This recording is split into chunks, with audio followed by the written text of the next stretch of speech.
বুঝছি। হ্যালো বন্ধুরা, তো আজকে আমি এই মুহূর্তে আছি আমাদের পূর্ব বর্ধমান জেলার দিকনগর গ্রামে। তো একজনের বাড়িতে আছি। তো যে বাড়িটায় আছি সেই বাড়িটার নাম সেই বাড়িটার যার কাছে এসেছি তার নাম হচ্ছে, তার নাম কি, জিৎ বাগদি। তার নাম জিৎ বাগদি। তো জিৎ বাগদিতে ঘরে একটা গাছ আছে, ও নাকি বলছে চেরি ফল, কিন্তু আমি জানি না এটা চেরি ফল কিনা। আমি দেখাচ্ছি তোমাদেরকে, একটু সামনে এসো। এটা আদৌ চেরি ফলের মতো মনে হচ্ছে না, এটা অন্য কিছু ফল, তা আমি জানি না, কিন্তু বলছে নাকি চেরি ফল। আবার বলছে নাকি হাইব্রিড চেরি ফল। এবার আমি জানি না চেরি ফল বটে কিনা।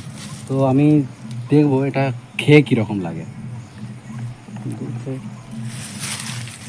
তো এই আমি একটা ছিঁড়লাম, এটা ছিঁড়েছি, আঠা বেরোচ্ছে,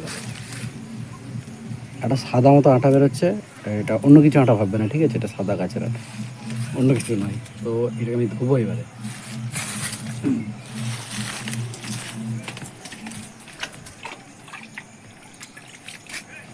এটাকে আমি ধুয়ে ফেলেছি, এবার এটা আমি খেয়ে দেখবো এর স্বাদটা কীরকম আছে। তো খাবার আগে আমি একটা কথা বলে দিই, এটাতে আটা আছে, আমার হয়তো মুখে ঘা হয়ে যেতে পারে, জানি না কী হবে না হবে। আমি খেয়ে দেখছি, কাজে, ঠিক আছে?